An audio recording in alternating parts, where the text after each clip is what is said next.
হারানো মুকুটের অনুসন্ধান। প্রাচীনকালে একটি রাজ্য ছিল যার নাম এলডোরিয়া।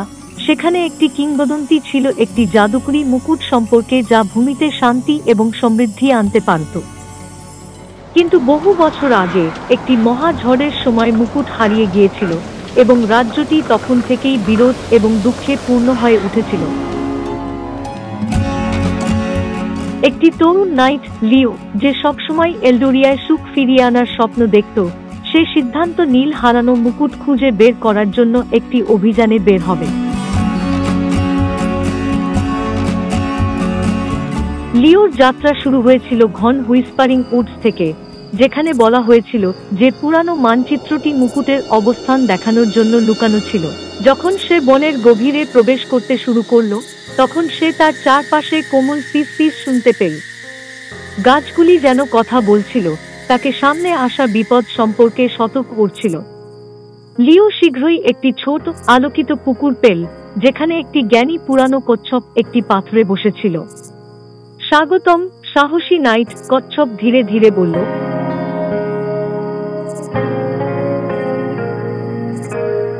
মানচিত্রটি খুঁজে পেতে আপনাকে একটি ধাঁধা সমাধান করতে হবে।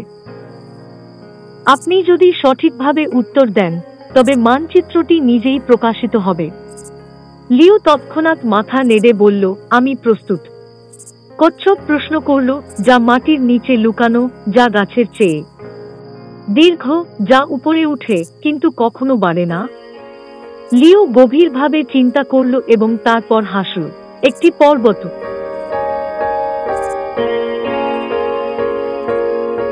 কচ্ছপ মাথা নেড়ে ধীরে ধীরে তার খোল খুলে একটি পুরানো, ধুলোবালিতে ঢাকা মানচিত্র প্রকাশ করল। আপনি জ্ঞানী, তরুণ নাইট। এই মানচিত্রটি নিন এবং এটি আপনার ভাগ্যকে নির্দেশ করুক। মানচিত্র অনুসরণ করে লিও এলডোরিয়া জুড়ে যাত্রা করল। অনেক চ্যালেঞ্জের মুখোমুখি হয়। সেই ইলিউশনের নদী পার হলো, যেখানে পানি তার চোখে জাদু খেলছিল, এমন পথ দেখাচ্ছিল যা কোথাও নিয়ে যাচ্ছিল না। কিন্তু তার সাহস এবং মানচিত্রের সাহায্যে সে সঠিক পথ খুঁজে পেল। এরপর সে মিস্টি পিকসে আরোহণ করল, যেখানে তীব্র বাতাস এবং শীতল ঠান্ডা তাকে পিছনে ঠেলে দেওয়ার চেষ্টা করছিল। উচ্চতম শিখরে সে এক বিশাল ঈগলকে পেল। তুমি কেন এত কিছু ঝুঁকি নিচ্ছ এই মুকুটের জন্য? ঈগল প্রশ্ন করল। আমি এলডোরিয়ায় শান্তি ফিরিয়ে আনতে চাই, লিও দৃঢ় সংকল্পের সাথে উত্তর দিল। ঈগল তার সাহস দ্বারা প্রভাবিত হয়ে তাকে একটি সোনালী পালক দিল। এইটি তোমাকে শ্যাডো ভ্যালি পার করতে সাহায্য করবে। ঈগলের পালকটি উজ্জ্বলভাবে জ্বলতে থাকে।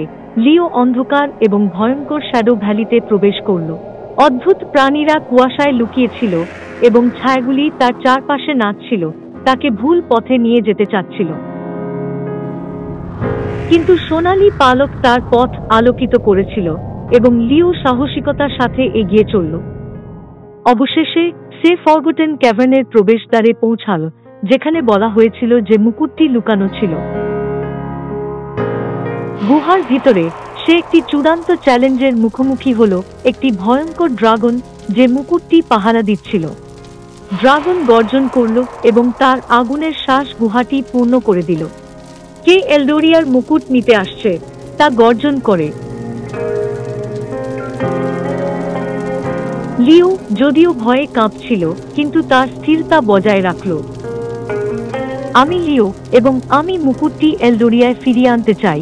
এটি নিজের জন্য নয়, বরং যারা এটি প্রয়োজন তাদের জন্য। ড্রাগন কিছুক্ষণ থামল, তরুণ নাইটটিকে পরীক্ষা করল। তুমি সাহসী এবং পরার্থপর।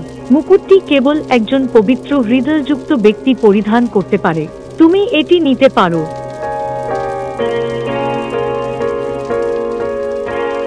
ড্রাগন সরে গেল, হারানো মুকুটটি উন্মোচিত করল, যা উজ্জ্বলভাবে জ্বলছিল।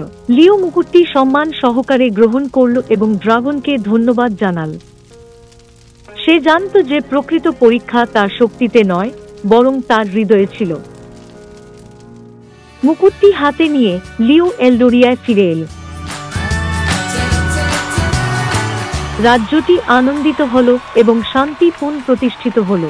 লিও পরিচিত হল সেই নাইট হিসেবে যে শুধু মুকুটই নয়, রাজ্যকে আশাও ফিরিয়ে আনে। পাঠ: সত্যিকারের সাহস এবং নেতৃত্ব একটি পবিত্র হৃদয় এবং অন্যদের সাহায্য করার ইচ্ছা থেকে আসে।